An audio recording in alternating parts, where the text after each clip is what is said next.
Boa noite a todos. Obrigado pela presença. Softlogic aí pelo convite, né? Para essa parceria que estamos começando aí.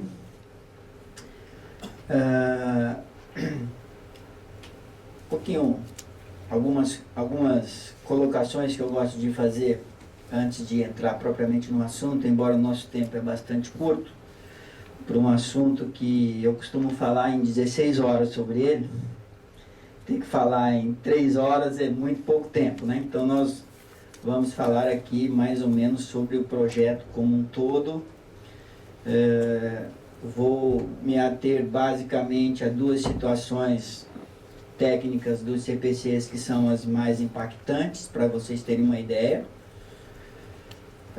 Mas o objetivo da palestra não é tanto falar da questão técnica em si, da aplicação das novas normas brasileiras de contabilidade. Eu não gosto de falar em IFRS, tá, gente?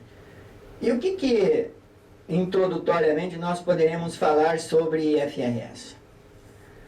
Eu diria, quando eu estudo os pronunciamentos, quando eu estudo as exigências desse novo padrão, eu só vejo uma coisa. O pessoal fala tanto, já escreveram tanto livro a respeito do assunto aí, mas eu só vejo uma coisa. Eu estou há 35 anos na área contábil, alternando aí alguns anos na área de gestão empresarial também. Conheço um pouquinho dos dois lados, né? Onde está a dificuldade da gestão, do gestor, do financeiro, enfim, da tecnologia da informação e tal. O que eu vejo no IFRS? Pura e simplesmente o resgate da contabilidade, que ficou esquecida com a preocupação que nós tivemos com a área fiscal e tributária. Eu não sei aonde encontraram embasamento legal para parar de fazer contabilidade, por exemplo, de uma padaria. Para parar de fazer contabilidade de uma empresa com lucro presumido. Onde está o embasamento legal? No regulamento do imposto de renda? Mas ele é maior do que o Código Civil? Ele não pode sobrepujar o Código Civil.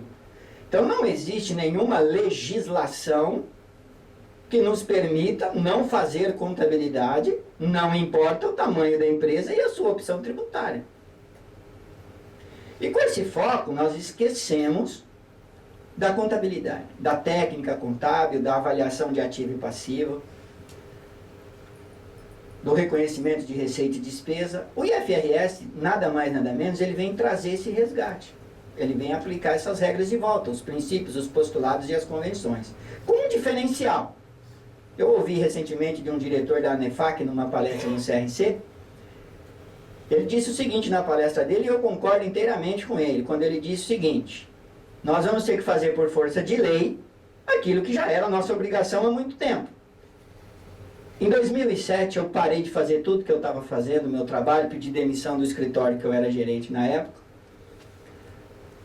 e fui estudar esses dois assuntos, e por 8 meses eu não saí, a não ser para ir nos órgãos públicos e nas empresas que estavam fazendo os projetos para entender o tamanho da mudança. E fiz muitos cursos durante 2007, inclusive na USP, que foram os tradutores dos CPCs. O pessoal que traduziu as normas internacionais, as IFRS, as IAS para o português e produziram os pronunciamentos contábeis. E eu ouvi essa frase, que eu escrevi em vermelho ali, de todos os cursos que eu fiz, palestras que eu assisti, mas parecia incrível. Todo mundo falava essa frase. Mudança de era e quebra de paradigma. E a gente sabe o quanto é duro para o ser humano quebrar um paradigma. Precisamos quebrar o paradigma, ou a gente vai ter problema. Então, quem vai cobrar IFRS? É uma lei chamada Lei de Mercado. Eu tenho um cliente lá no escritório que é dono de uma drogaria, tributada pelo Simples, e eu recebi do Bradesco uma relação de pedidos para renovar o cadastro da empresa lá no banco. Se eu te mostrar a relação, você vai ver o padrão de contabilidade que eles estão exigindo de uma empresa tributada pelo Simples. E como os bancos estão sendo extremamente exigidos, até por causa da lei SOX lá, aquela lei da crise financeira, aquela coisa toda, os bancos vão começar a exigir esse novo padrão de contabilidade, né? Então nós temos que acordar para isso. Alguns são céticos, né? Não acreditam, acham que não vai ser bem assim, mas enfim, cada um é cada um e sabe a decisão que toma.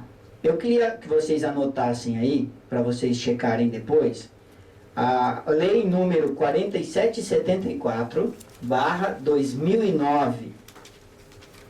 Essa lei está em fase final de aprovação no Congresso Nacional. E essa lei, uma vez aprovada, nós teremos que mudar a contabilidade de lucro presumida, ela vai passar a ser igual ao do lucro real, completa. E na sequência dessa lei vai vir a normatização do SPED contábil e fiscal para o lucro presumido, os prestadores de serviço. Lembrando que na grande maioria dos balanços de lucro presumido, não tem custo de serviço prestado e nem estoque de serviço executado e não faturado. Então já é algo que se tem que começar a pensar nos planos de contas, porque o layout vai exigir isso. Quando o layout sair, vai sair com essa exigência, tá bom? Depois, se vocês quiserem mais detalhes, eu posso falar sobre isso. Vamos falar um pouquinho dos órgãos internacionais, como que surgiu essas normas. Como eu disse, eu vou tratar aqui com vocês hoje questões mais conceituais, não muito profundas. Vou falar de dois CPCs, que é o impairment e o ajuste a valor presente, que são aqueles que vão impactar mais o nosso balanço de cara, tá? E vou dar, em linhas gerais, o que é as normas internacionais. Depois vocês anotem também aí www.cpc.org.br. Para quem não teve a curiosidade de entrar nesse site e olhar os pronunciamentos, são mais de 3.000 páginas para você ler aos sábados, domingos, feriados de madrugada, que é quando eu faço isso. 43 pronunciamentos completos e o último, o PME, que é o pronunciamento específico para pequena e média empresa. Pequena e média empresa que vai do faturamento 0 até 299.999,99 milhões. De acordo com a 11.638. Então não são tão pequenas assim, não é? Muito bem. Esses órgãos, o primeiro órgão internacional que começou a tratar de contabilidade em termos de integração, integrar o mundo numa linguagem contábil única é o IASC, que durou pouco. Depois, numa discussão lá com o FASB americano, ele passou a se chamar IASB.